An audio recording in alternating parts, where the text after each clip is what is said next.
Hello and welcome to the Bundesliga show, our Thursday edition of week 26 now of the Bundesliga season as we move into the final quarter of this fantastic, dramatic Bundesliga season. As you can see, I'm joined by Peter, who's made his way back just in time for the show from Paris, haven't you, this week, Peter? Yes, pleasure to be back in the Bundesrepublik. The weather is very nice. As I go out to do a little bit of in-stadium work this weekend, we may be able to drop the top in the ground hopping mobile. We'll see. It's that time of year again. It's incredible. It's the same in Nuremberg, actually. It's been like 17, 18 degrees here today, and it's been really nice. People walking around without coats. It's, summer's on its way. And then lo and behold, I'm on my way to the rainy UK tomorrow. So that's not very good timing on my part, I don't think. Yeah. But anyway, it is week 26, isn't it? Well, the season's really starting to hot up. It's the final weekend before the international break as well. So, we've had a good stint of Bundesliga every week, but now, unfortunately, we've got the internationals. But I think it's an interesting time, this one, because, after the internationals, we've got that final push, the last 8 games, which everything will be decided for this season. But yeah, let's start with our final Friday evening game of this particular section of the season. It's going to be FC Köln versus RB Leipzig.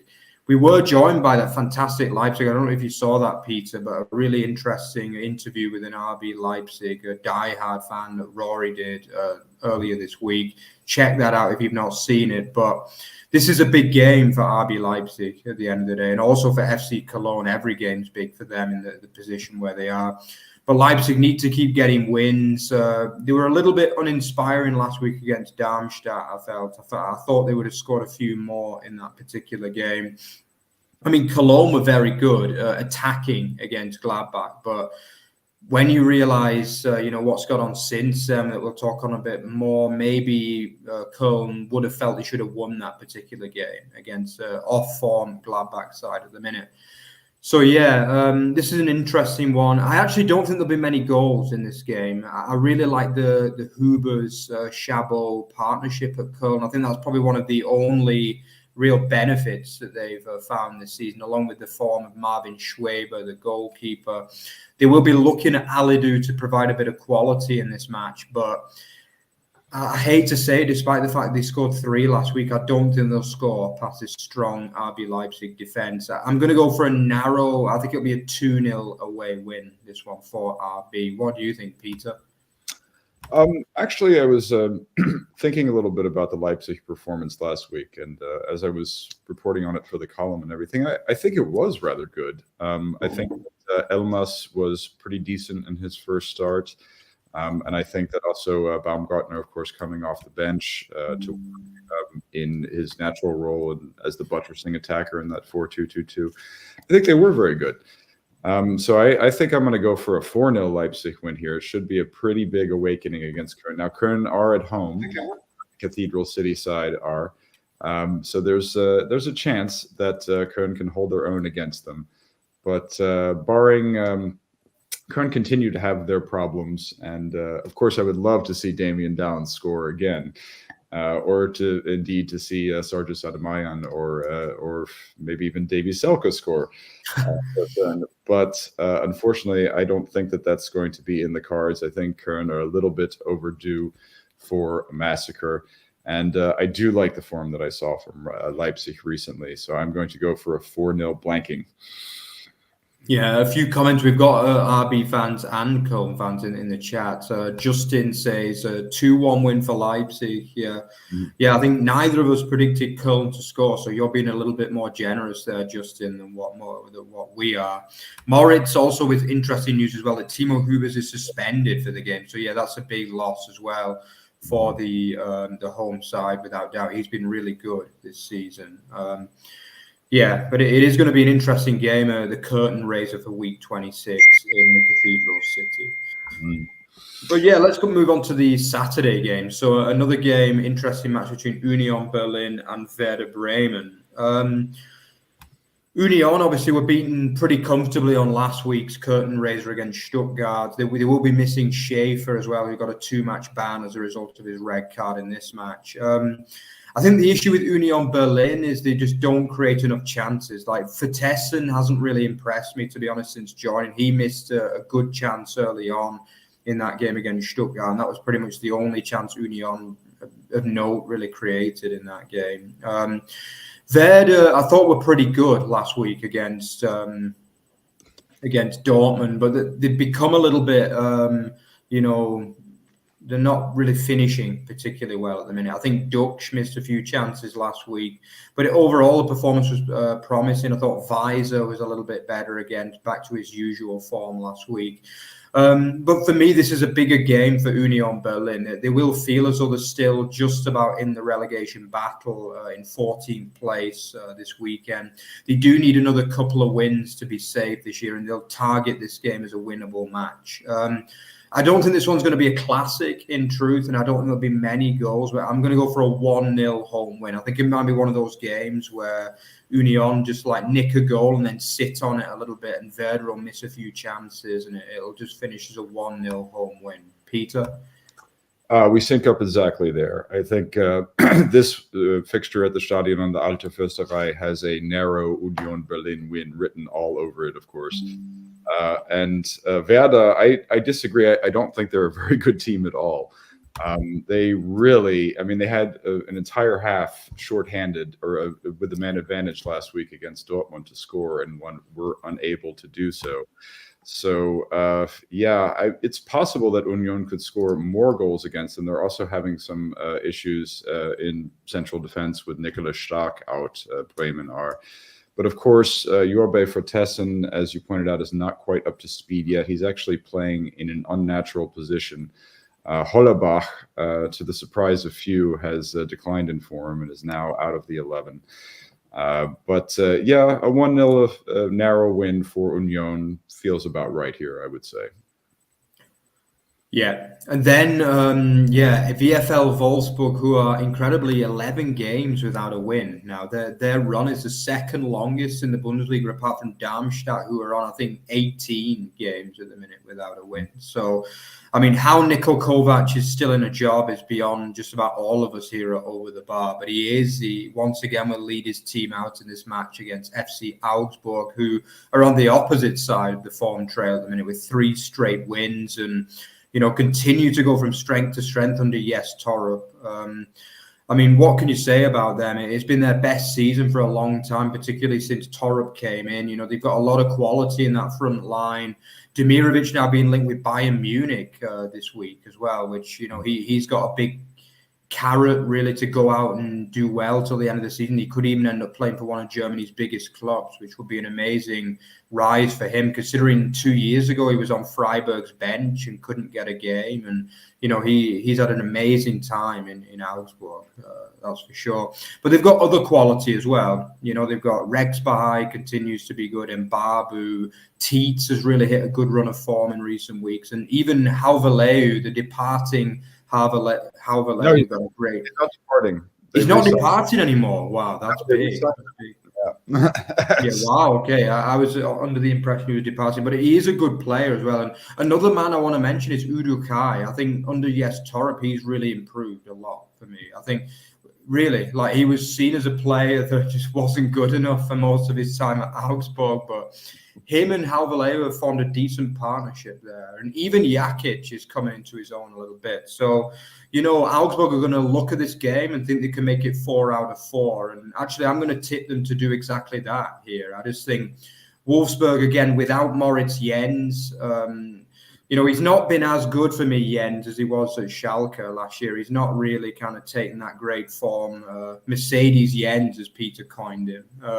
He's not quite taken that form into his time in Niedersachsen, really, has he at all? So I'm actually going to go for an away win here. This is a big acid test for Augsburg, because if they can win this game, European football looks really attainable all of a sudden, because they've got Köln as the first game back after the break, which again, they'll be favourites in that game at home. And all of a sudden, you're starting to think if they win this game, they maybe go favourite for 7th spot even. So this is a big game for the away side. And I'm going to go for a 2-1 win with Demirovic having a blinder in this match, trying to catch the attention of FC Bayern, I think. What do you think, Peter?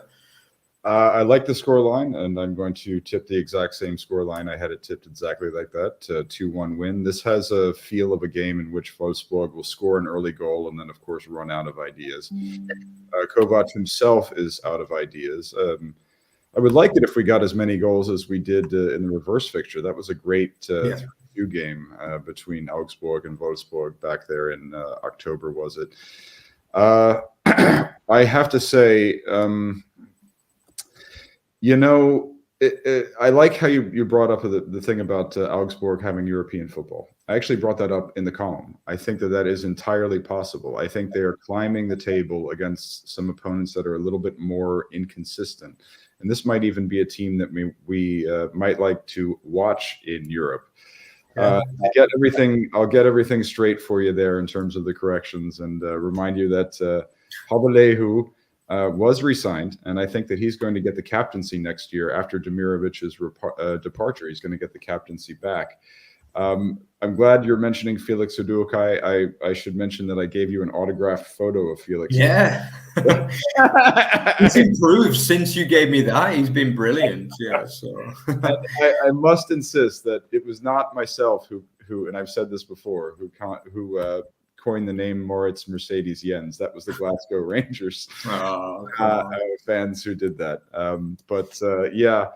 The reason that Niko Kovac is still in a job is because, I mean, there's no real point to bringing in a new trainer towards the end of the season. I mean, it's not there's no point to it really. I mean, you could fire him and bring in an interim trainer for the rest of the season, but there's nothing really to gain in that respect. But it's a great scoreline, and that's what I'm going to tip as well.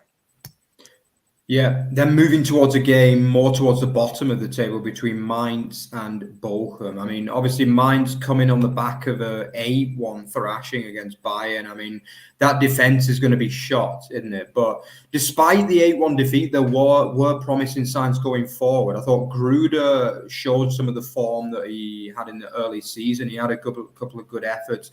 Amiri has actually been pretty good, I think, since signing. I mean, he doesn't look that fit, I'm going to be honest. He does look like he's carrying a few pounds too many to me for a professional athlete, but he has been good, and he does provide quality to that side. I think the main issue for Mainz has just been the forward performances. Ajork has just not built on that brilliant first campaign in the Bundesliga, and I think Burkhardt has, he got that one goal, I think that you saw, right, Peter? He scored in that game, yeah. But since then, he's just not looked at it. And Onisivo has probably had his worst season in a few years as well. They just don't score enough goals, really. And I think they do have quality in the team, but yeah, this is a massive game, truly a massive game for them against a Bochum side who have just nosedived since beating Bayern Munich 3-2 about a month ago or so. I mean, yeah, they've been awful basically the last few weeks, and I felt as though that was a poor result for them against Freiburg last week. Really, they should have been getting at least a point. I mean, a few decisions went against them in that particular match, I've got to be honest. But at the minute, they look a bit low on confidence, which is strange for Bochum because normally they're hard to beat. They fight hard. I think Osterhager is a big player for them, and they are missing a few key men as well. I mean, Riemann they need him back on top form because he's huge for them, really.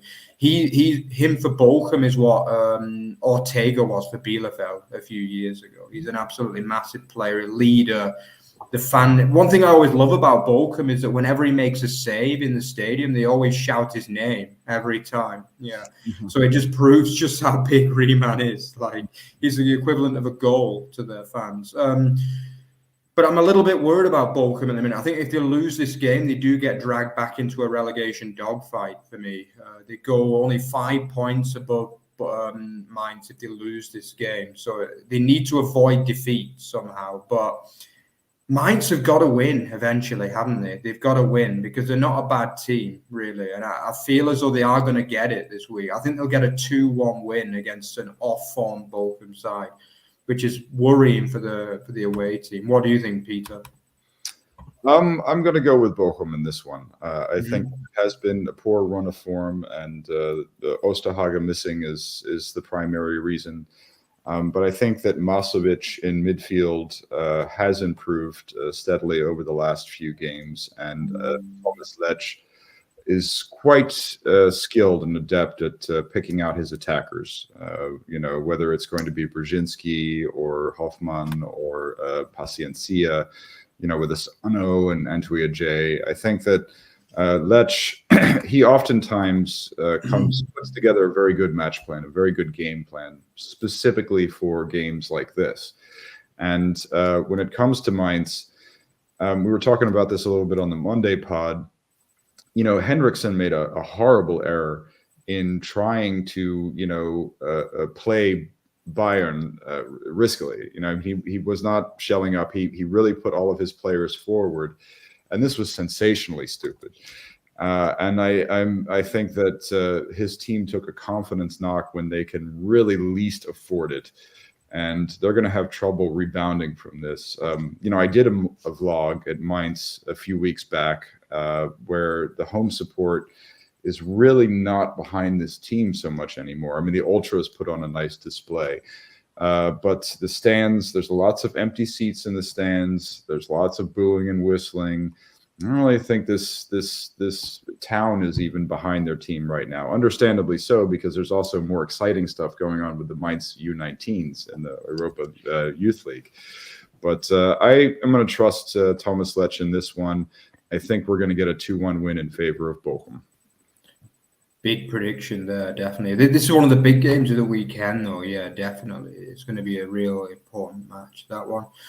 Okay, so let's have a look. So, Heidenheim, Gladbach. I mean, I think probably both of these two teams will be hoping to get one more win, which will more or less guarantee safety and truth, especially for Heidenheim. I think, they'll realize one win and they'll be 31 points and they'll feel pretty safe on that, considering the standard of the bottom three this particular season. But I mean, Gladbach, what can you say, really? What can you say? I mean, a lot of their season was lying on that game against Saarbrücken in midweek. And while it wasn't the worst performance and the weather certainly didn't help them, I mean, the manner that they lost it in the last minute after missing a series of chances was just not good enough ultimately. And I think that has probably signed the exit visa, so to speak, for Sioane, because I just think, after losing that, he's going to need a very strong finish in the last 9 games for him to keep the job for another season, I think. And, Heidenheim will sense that. And this is the kind of game that they're very good in. Although they have been beaten by Gladbach already in the season, I do believe that Heidenheim will get the revenge in this match. I think there'll be goals in this game because, Gladbach do score goals. They have quality up front and in midfield, but it's just that defense, isn't it? I mean, Elvedi keeps getting rolled out week in, week out. Scally, I know, Peter, you're a fan of him, but he's just not doing it for me. I'm sorry. He's actually been linked with like Napoli, I think, or Milan. I can't remember who it was, but I'm not quite sure what they see in him, in truth, because defensively he looks poor. And then Liner even gets games in that defense, which is just ridiculous. I mean, what Marvin Friedrich needs to do to get a game, I really don't know in that team, because it's just, I just don't think he's picking the right team. And it's not a bad squad either. It's really not a bad squad, this Gladbach team. But I think this will be an entertaining game. There should be goals. There'll probably be mistakes from both teams potentially. I'm going to go for a 3-2 Heidenheim win. Peter? Yeah, that's a good tip. I'm going to go 3-1 Heidenheim. Heidenheim are obviously one of the phenomenons of the season, and they've had some poor matches in the last 2 matches because of the the losses of Leonard Maloney and Jan Niklas Beste. Niklas Beste being, of course, called up to the German national team. We can maybe talk a little bit about the German national team. And it'll give us a chance to answer Balam's question there about Germany having a pink away shirt. That's the kits were released today, as was Julian Nagelsmann's latest call-up pool. And it's so strange for Germans because, for years we had the Bayern Dortmund access, and now we have a Leverkusen Stuttgart access, our national team. It's the weirdest, strangest thing ever. I'm not entirely optimistic about it. When it comes to Gladbach, I'd like to point out that on Monday's pod, after doing some tactical research for Gladbach on the weekend's column, I said, give up on this team. And I even predicted that Saarbrücken would beat them in the kickoff fixture the very next day. I think everybody needs to be out on Gladbach at this point. I think that Seoane's rotations have not made sense. I think that he has not been able to put together a footballing thesis whatsoever. I think that he is done after the season. Gladbach are one of those teams that like to let go of the coach on the final day of the season. But I went off on a little mini rant about Gladbach on the Monday pod. And, initially I was like, did you really need to do that, Peter? Yes, absolutely. This team is bad. This team is poorly coached. This team has too many talented players who are being just taken out of their rhythm by poor coaching. And I don't even know how they get a goal in this match. I'll tip Jordan maybe to get one and break out of his slump. But this should be a comfortable win for Heidenheim. They do exact revenge, 3-1 for me. Yeah, and then we got a lot of Saturday Halbvier matches as well, haven't we, this week, which is fantastic. Darmstadt Bayern, I mean, it's a bit of a mismatch, let's be honest. I mean, the last time these two teams met was one of the strangest games of the season. There were 3 red cards in the first half, and then Bayern won 8-0, with all goals coming in the second half. So, I mean, yeah, when it rains, it pours. I think I said that a few weeks ago about Bayern, and thankfully for them, they've massively got over that slump now, and they look in a decent place again at the minute. The pressure's off a little bit. I mean, Tuchel, we know is going to be going no matter what. Unless he manages to win the Champions League, that is. Maybe they'll rethink it then. I don't know. But, yeah, I think normally German clubs, when they made a decision, apart from Halverleu, obviously. But, yeah, basically this is going to be a real hard game for Darmstadt. They're still in with a chance of the playoff, to be honest. They're only 4 or 5 points behind that third bottom place.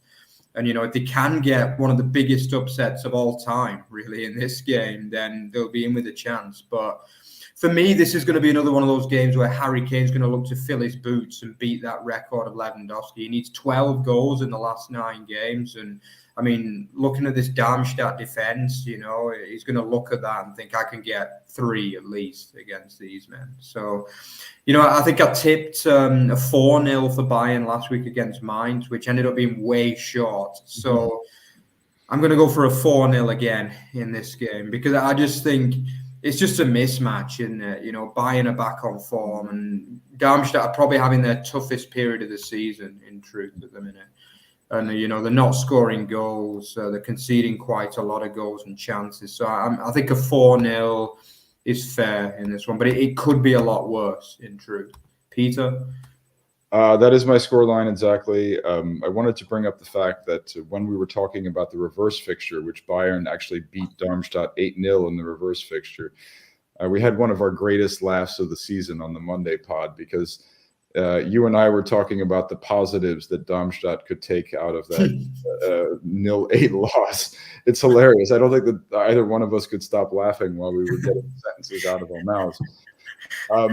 But this is an interesting game. You may want to tune in to see the carnage. I think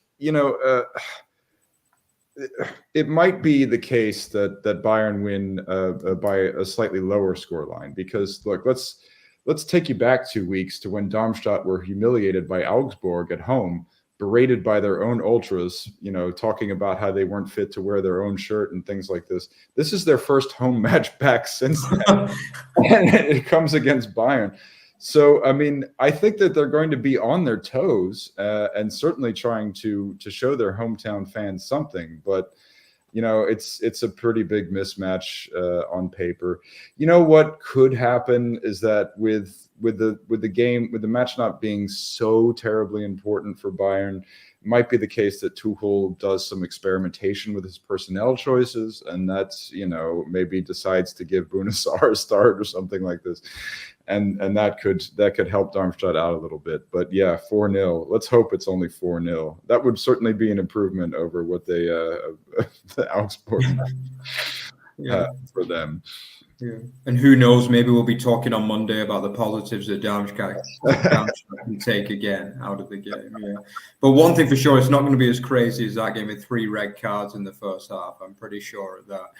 But yeah, anyway, moving on, an interesting game for the top spiel this weekend. It's a derby as well, Hoffenheim versus Stuttgart. I mean, this is another game that you're looking at and you're thinking there could definitely be goals in this match because, despite the fact that Frankfurt beat Hoffenheim last week, Hoffenheim once again started the game really well, and they actually went into the lead very early on, and they were looking pretty good at that stage. But John Anthony Brooks, I keep calling him Josh Brooks, I don't know why, but John Anthony Brooks made a horrible challenge, and he's going to be out for the game, as is Kabak as well after picking up a second yellow. So their defense is spent, basically. I mean, I would imagine Ensoki will come in, and he's not exactly, inspired that much confidence when he's been used this season.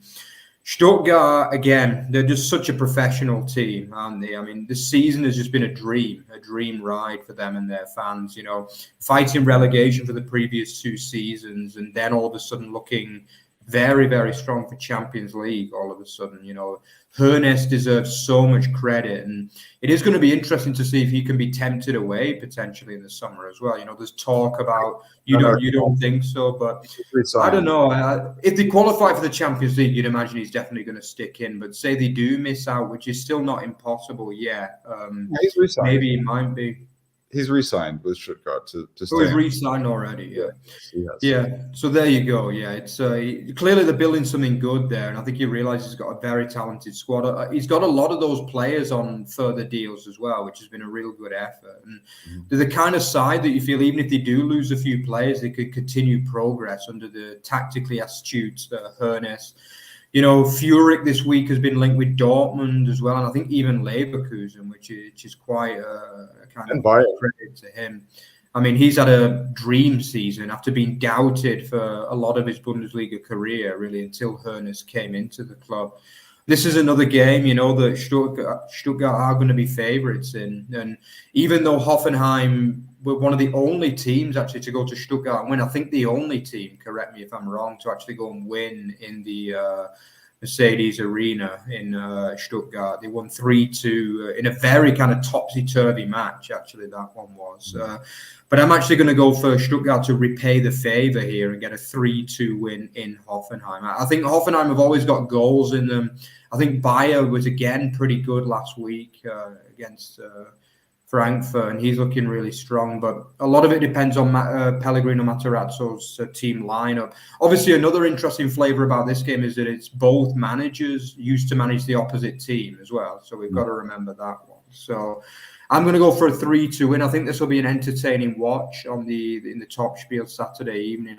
But I'm going to go for Stuttgart to continue their dream season.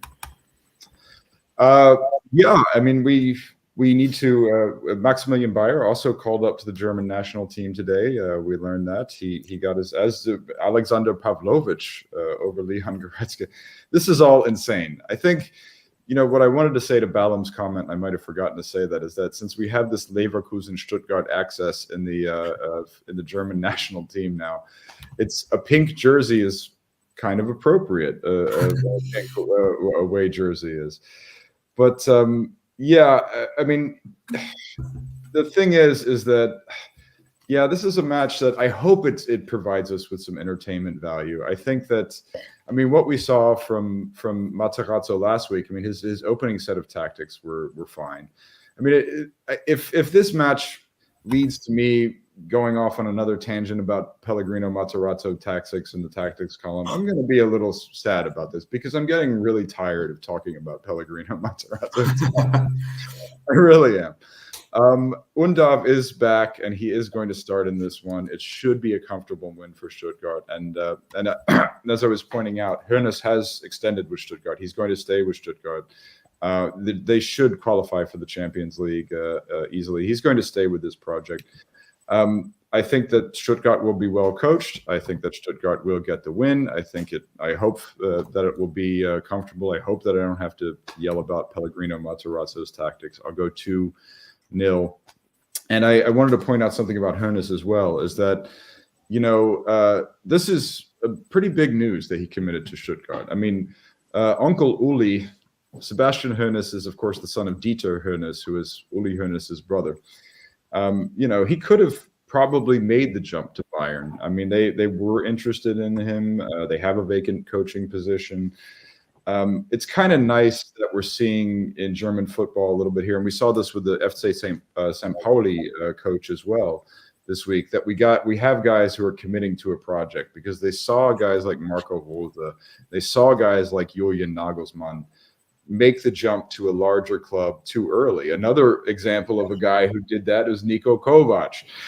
So we're seeing, I think it's great in German football that we're seeing these days that, that coaches are sticking with clubs, committing to building projects. That's a lot more important, I think, than furthering your own career.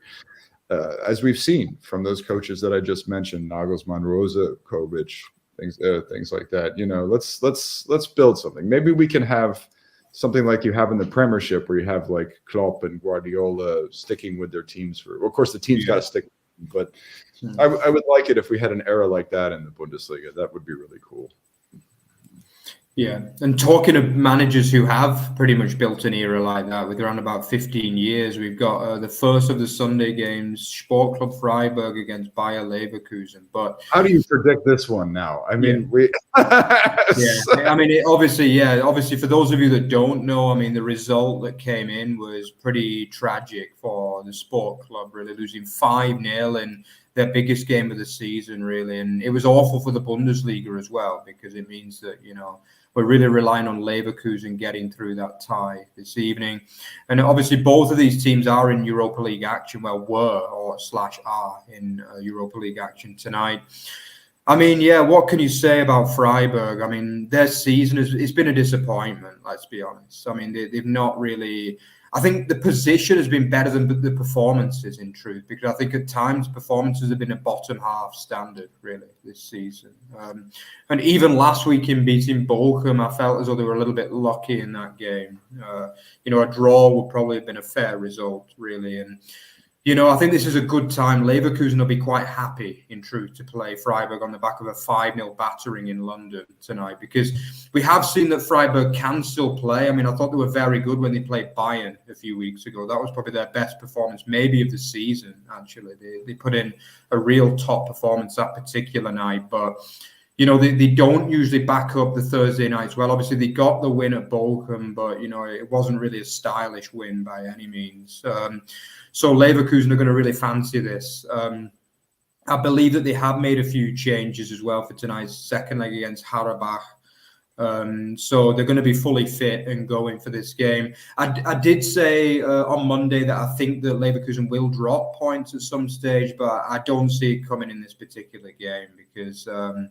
as I say, Freiburg at fullback are just really woeful. I don't rate Sildilia one bit, to be honest with you. And I think, obviously, Makengo might get a game in this one. And I just think Leverkusen down the wings are just going to destroy them, basically. And I think they will get a goal. I do give them a goal in this game, but I think Leverkusen should just have too much in attacking positions. Grimaldo and Frimpong are going to have a field day against this Freiburg defence. And I'm going to go for a relatively comfortable 3-1 away win. Peter? I'm going to go for a draw, and I'll tell you why. Wow. Okay. Yeah, it's, that the Leverkusen's undefeated season continues, and Bayern make up a little bit of ground with this, but not all that much. I mean, clearly, Xabi prioritizes the league over the Europa League. You can see that in his squad selection tonight. He's got Iglesias up there and Xhaka, seated deep, almost like a sweeper in a 4-1-4-1. Last time I checked. But the thing of it is that I think that this might be a very late night for Leverkusen. And I want to give a shout out to my Bully News colleague, Ultan Kokoran, who is covering the match. Hopefully it won't be too late of a night for him, but it is 0-0 at the moment, and it could go into extra time. And both teams are going to be pretty tired on this tight turnaround, I would imagine. Freiburg, God, it was surprising what happened to them this evening, because they were, as you mentioned, neither one of us tipped them to beat Bochum last week, and they did. And they did, thanks to the fact that, the injuries are clearing up a little bit. You got Günther back. You have Grigoric actually scoring in both league and European play now. So I don't think they can't possibly be as bad as they were this evening. And so I am going to go. I think it's going to be a kind of a boring match. I'm actually going to go with a 1-1 draw. And I think that Leverkusen are going to threaten to score that extra goal, like we saw them do at the turn of the calendar year, where they were always scoring at the end of matches. But it's just not going to happen for them. So 1-1 draw for me. Yeah, that's a big prediction. Yeah, but it is funny that this Harabach side have given Leverkusen so many issues, because a lot of people were thinking this was going to be an absolute breeze of a tie, to be honest. Mm-hmm. But as you say, they were very close to ending that unbeaten record. Tonight, it looks as though they've got more or less into half-time at 0-0. So, yeah, they're definitely pushing this Leverkusen team, which is ironic because I think in the group they were beaten 5-0 in Leverkusen as well. So, clearly they've done a lot of research, and they are performing well in this tie, the Azerbaijanis. So, yeah. Anyway, let's move on to the final game of the weekend, and it's a big match. Two of the biggest clubs in Germany, Borussia Dortmund versus Eintracht Frankfurt. But Dortmund, what can you say? They just keep going, don't they? That's what you could say the whole season, really. I don't think it's been great football the whole year, but there were good points against PSV Eindhoven. I thought they started the game brilliantly, and Jadon Sancho's improvement in the last week has been great to see. They could probably have had the tie won in the first 20 minutes. In truth, they missed a few chances to get the second and even third goals in that first 20-25 minutes against the Dutch team.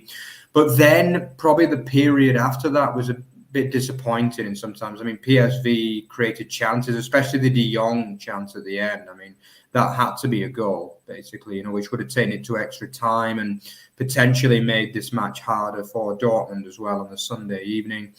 Frankfurt, again, a team that the season on paper hasn't been that bad. They've only lost 5 times in 25 games, which is not bad at all. But there's still something that leaves you a little bit underwhelmed with this team, It's, what can you say? Obviously, Marmouche has been fantastic. I thought he was really good again last week, despite not getting the goal. Ebimbe has been putting a bit of form together as well. So there's definitely positives. And as I say, they stay in games. They don't really lose many games at all, with only 5 defeats all season. I think the lowest after Leverkusen and Bayern, basically, in the whole league. So fair play for that. But I don't see them getting anything here at Dortmund, to be honest. The first game of this match in the Hinrunde was a classic, basically. It really was one of the best games of the season. It was 3-3, and Frankfurt were by far the better side in that particular match, by the way. But I've got a feeling that this one won't be that many goals, but it'll be quite comfortable for Dortmund, I feel. Füllkrug is continuing to build on his excellent season. I feel as though Marlon is always a threat, and Sancho is getting better. It's going to be interesting to see how he finishes the season. And, a big finish, and it's not impossible he could get back in the England setup, to be honest. I don't think it's impossible. I'm going to go for a 2-0 home win here. I see another shutout for Dortmund. I feel as though with Dortmund, when they really focus on defending, they can be a decent defensive side under Edin Terzic. But it's just a few lapses in concentration that lets them down. But I'm going to go for a 2-0 win for the home side to finish off the weekend. Peter? Well, Mark, mini kiosk club on a Thursday. I woke up in France today. I woke up in Paris, and I paid the markup for the kickers. Wow, okay. Show here for you to show on the pod. I actually have an unconventional tip here. I would, if you had asked me last week, I would have tipped Dortmund, obviously. But I really like the fact, I mean, what Topmiller's been able to do tactically now that he has Skiri and Larson back and he can move Götze up a little bit front. I actually wouldn't have been disappointed at all if Mario Götze had been called up to the national team today. I think he really does. I mean, I think he would be more deserving than somebody like Pavlovic. But Julian Nagelsmann is the Bundes trainer. What can you do? With Dortmund, we have a little bit of a problem here in that Marcel Sabitzer is suspended, and I'm not exactly sure how we fill the midfield now. We could do Salih Özcan and Emre Can together, but that was the same midfield duo that struggled against Frankfurt in the reverse fixture. So I don't know if Terzic and his side are going to be able to come up with a solution. I'm actually going to go for a 3-2 Frankfurt win here. Wow, which is going to be quite a surprise. I've been very pro Dortmund, throughout most of the season. So I'm even surprising myself a little bit by tipping this because I had a lot of good things to say about Dortmund on Monday, and I even tipped them to beat PSV in advance in the Champions League. But unfortunately, in this league encounter, I think they're not going to come out the winners. Interesting tip. A couple of big tips from Peter on the Sunday games there, yeah. But yeah, if my tips come in, then it's the 10-point gap remains. There's another weekend tips buy. And then obviously Bayern Munich building up that goal difference to almost the same as Leverkusen, but still not enough to close the gap.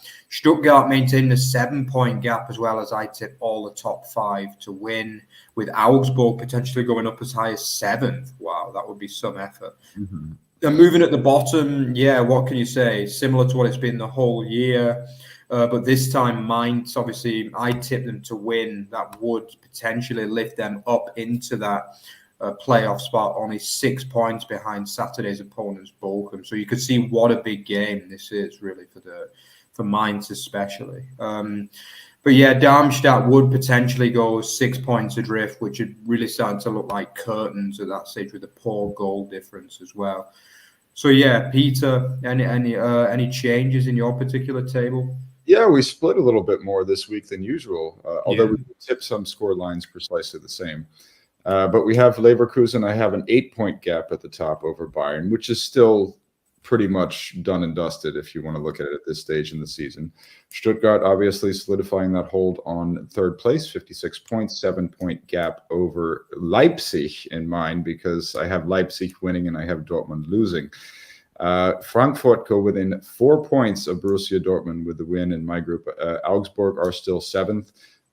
Mind you, that is good enough for Europe. That's good enough for the Conference League playoff spot. So Augsburg are still a European side there. Freiburg not far behind, though, 34 points after they get a draw at Leverkusen. And when it comes to the race for the bottom 3, yeah, with Bochum winning, it's really just, it's all about Köln, Mainz, and Darmstadt at this point. And the real battle is who can get that relegation playoff place. Interestingly enough, if it is Köln, they have a very good chance of facing Stefan Baumgart's Hamburger SV in the promotion relegation playoffs. So that are, yes, to answer Justin's questions there. Yeah, my upset tip for the round, I have several, I suppose you could say. I've got the draw between Freiburg and Leverkusen. I got Frankfurt over Dortmund. Yeah, well, Augsburg over Wolfsburg doesn't count as an upset. Actually, exactly. But yes, thanks to everybody for tuning in, for the great show, for the comments. Ballum for mentioning the away tricot. And I'll turn it over to you, Mark, for the administrative stuff. Yeah, absolutely. Thanks for that, Peter. Yeah, so if you enjoyed what you saw today, then check out Over the Bar FB and Over the Bar Extra. Don't forget, we're not only a YouTube channel, we're also a podcast as well. So don't forget to check that out in the link. And yeah, don't forget to keep liking, commenting, and subscribing on our channel, and check out some of our vlogs and some of the extra shows we've done. Also, don't forget to check out the RB Leipzig dive-in as well, which was really interesting because yeah, that's really worth a watch because, yeah, it's not often you get to hear from an RB Leipzig, a native Leipzig guy as well. So check that out. But other than that, guys, we'll see you again on Monday. And thanks a lot for joining us. Bye-bye, guys.